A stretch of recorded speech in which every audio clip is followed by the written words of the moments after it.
សួស្តីអ្នកនរគ្នាចឹងថ្ងៃនេះយើងមកចូលដល់មេរៀនរបស់យើងពាក់ព័ន្ធជាមួយនឹងការអនុវត្តលំហាត់ដែលយើងបានរៀនពាក់ព័ន្ធជាមួយនឹងអឺមេវេយ្យាករណ៍របស់យើងដែលយើងបានរំលឹកកាលពីវីដេអូមុនក្នុងនោះយើងមានទី1គឺ verb to be ហើយទី2ពាក់ព័ន្ធជាមួយនឹងpossessive adjectives ហើយទី3គឺពាក់ព័ន្ធជាមួយនឹង subject pronouns អូខេតោះឥឡូវកុំឲ្យខាត់ពេលយូរអឺម្ខាងនេះគឺលំហាត់ហើយម្ខាងនេះគឺ notes សម្រាប់អ្នកនរគ្នាមើលណាអូខេអញ្ចឹងយើងមើលលំហាត់ទី1គេដាក់ថា Hello what's your name អូខេហើយចម្លើយគឺមាន4ឲ្យអ្នកគ្នារើសអញ្ចឹងណាតើយើងយកមួយណាអញ្ចឹងយើងមើលចម្លើយ A គេមាន is B មាន are C មាន am ហើយនិង D គឺមាន be អញ្ចឹងដើម្បីយើងរកចម្លើយត្រឹមត្រូវយើងក៏លេចមើលបន្តិច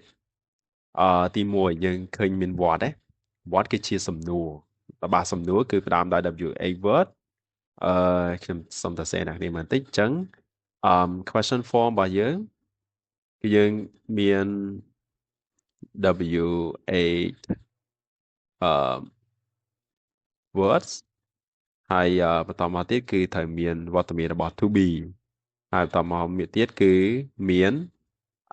ប្រធានមានអីចឹងទៅណាសម្រាប់ចុចបែបនេះចុះអ្នកគ្នាមើលបន្តិចអញ្ចឹងកលេចមើលមួយទៀតកន្លែងដែលជាពាក្យនៅខាងចុងនៃរបស់សំណួររបស់យើងគឺមានពាក្យ name នេះគឺតម្រងរបស់វាគឺតម្រង singular ឯវចនៈអញ្ចឹងតម្រងឯវចនៈគឺយើងត្រូវបូកជាមួយនឹងគេអាស័ព្ទដែលជាតម្រងឯវចនៈដូចគ្នាអញ្ចឹងចម្លើយគឺ A អ្នកនរគ្នា is is គឺជាគេអាស័ព្ទ singular ដែលយើងអាចប្រើឲ្យវាត្រូវជាមួយនឹង subject របស់យើងដែលជាតម្រង singular ដូចគ្នាគឺពាក្យថា name ចុះហេតុអីមិនយក B B គឺគេអាស័ព្ទនេះគឺយើងប្រើសម្រាប់នាមដែលជាតម្រង plural ឬក៏តម្រងबहुវចនៈអញ្ចឹងណាចំណែកឯ C គឺយើង am ប្រើជាមួយនឹងsubject I ហើយចំណែក B គឺគេសាប់តម្រងដើមអានេះតម្រងដើមរបស់វាគឺដែលយើងអត់តបបាយគេសាប់ to be ចេញមកអញ្ចឹងចម្លើយគឺ what is your name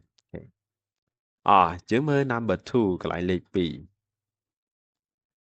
លេខ2គេដាក់ចុច name is John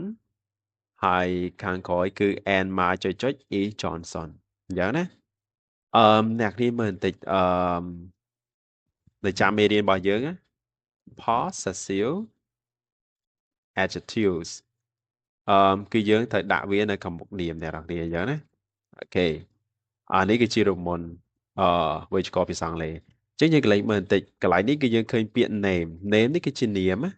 អញ្ចឹងនៅខាងមុខនាមគឺយើងដាក់បានគឺតម្រងពពួក possessive adjective ដែលយើងឃើញមាននៅខាងលើនេះមាន my មាន your មាន his មាន her អញ្ចឹងទៅអញ្ចឹងយើងមើលចម្លើយក្នុងចំណោម4ហ្នឹងតើមួយណាដែលមានពពួក possessive adjective អញ្ចឹងយើងមើល A យើងឃើញមាន your អានេះអាចត្រូវណាអូខេបន្តមកទៀតយើងឃើញមានពាក្យ surname your surname អាចពិចារណាB មាន my ហើយនិង surname អាចត្រូវC មាន I ហើយនិង surname I នេះគឺជា subject អញ្ចឹងsubject ហើយនេះក៏នាមដែរអញ្ចឹងអត់ត្រូវទេនាមអត់ត្រូវការ subject ជាសព្វនាមទៀតទេចំណែក D ក៏ដូចគ្នាអញ្ចឹងអត់យកដូចគ្នាអញ្ចឹងយើងកលេចមើលមាន A និង B ដែលជាគូប្រជែងយើងនិយាយថាអញ្ចឹងចោះតែយើងកលេចមើលតទៀតកន្លែងនេះយើងឃើញពាក្យ my អ្នកនេះឃើញ my ហ៎ my នេះគឺរបស់ខ្ញុំអញ្ចឹងអានេះគឺជាឈ្មោះរបស់បុគ្គលអ្នកនិយាយដែលជាសព្វនាម I my អញ្ចឹងណាអូខេអញ្ចឹងចម្លើយគឺអត់ពាក់ព័ន្ធជាមួយ you ទេអូខេពាក់ព័ន្ធជាមួយនឹង I my អញ្ចឹងណា so the answer is B អូខេ B បាទគឺយើងឃើញមានពាក្យ my ហើយនិងពាក្យ surname អូខេតោះmove on to number 3លេខ3របស់យើងម្ដងmy name is Lisa ចុច Lisa Patterson អានេះវាស្តៀងនៅខាងលើដែរ មានឈ្មោះមាននាមតកូលយ៉ាងទៅណាចាអានេះអ្នកនាងមើលរបស់នេះគឺ My name is Lisa ដល់ពេលខាងក្រោមគឺ Lisa Patterson អឺ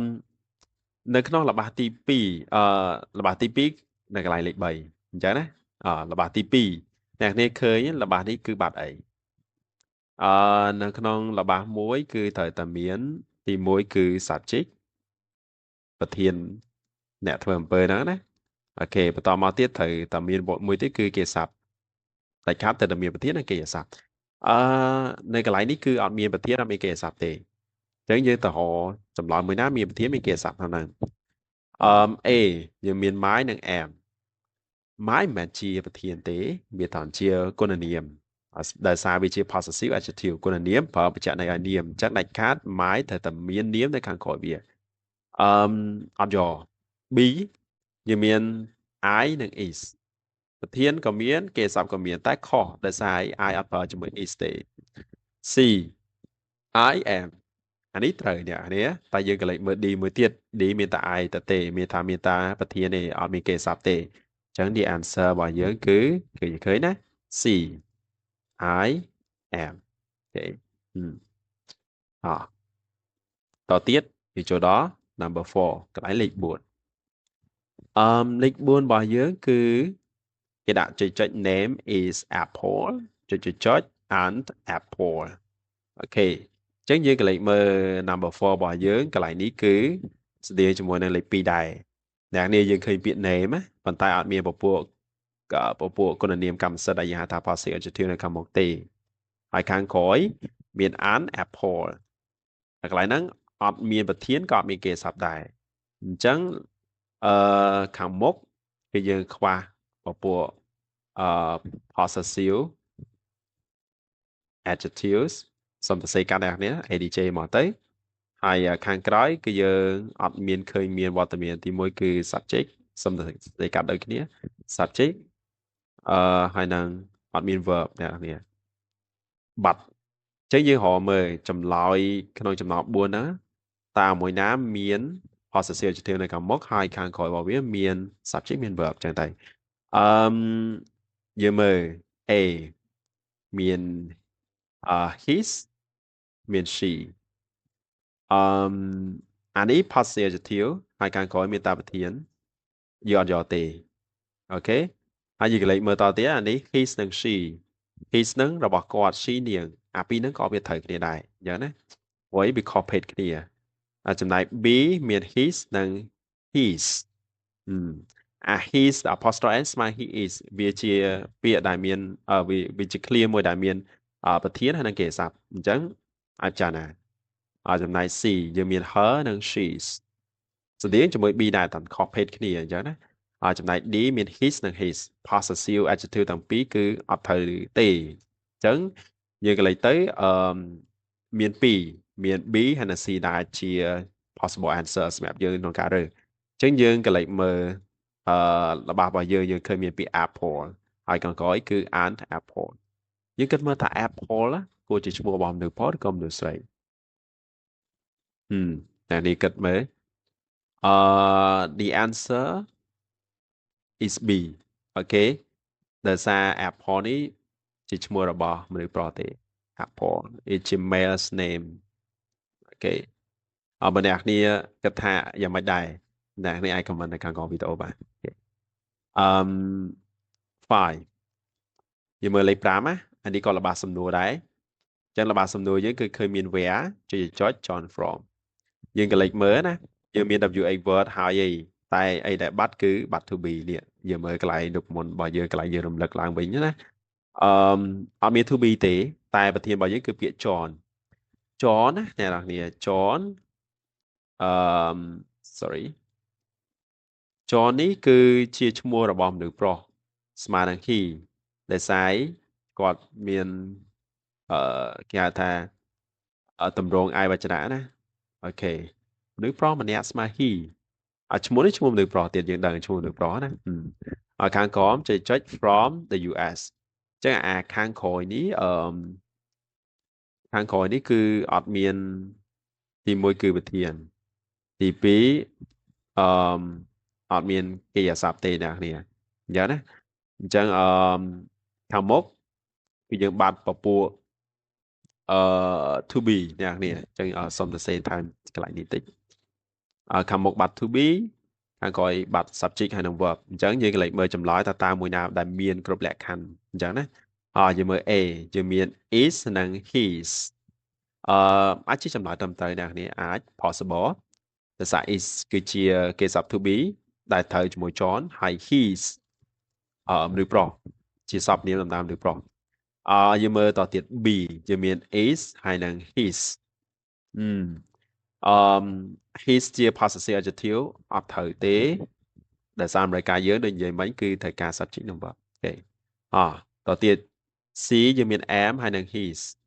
am នេះអត់ត្រូវមួយ John ទេយើងអត់ប្រើ am មួយ John ទេចំណែក id is និង she's ជាប់មនុស្សប្រុសមិនមែនមនុស្សស្រីទេfinally អ្នកនរគ្នាយើងឃើញ answer ហើយគឺ A អ្នកនរគ្នា A the answer alright តោះយ៉ាងម៉េចដែរសម្រាប់5 item ដំបូងនៅក្នុងតេស្តដំបូងនេះកម្រិតនេះគឺកម្រិតសម្រាប់កម្រិតដំបូងទេអញ្ចឹងគ្នាយើងសង្ឃឹមថាអាចមើលតណាវីដេអូនេះណាដូចជាអត់ជាប្រវត្តិអីធំៗទេអញ្ចឹងណាអញ្ចឹងវីដេអូនេះសម្រាប់ថាមានត្រឹមតែ5ហ្នឹងសិនហើយវីដេអូក្រោយយើងលើកយក item ផ្សេងៗទៀតមកនិយាយគ្នាបន្តទៀតអរគុណ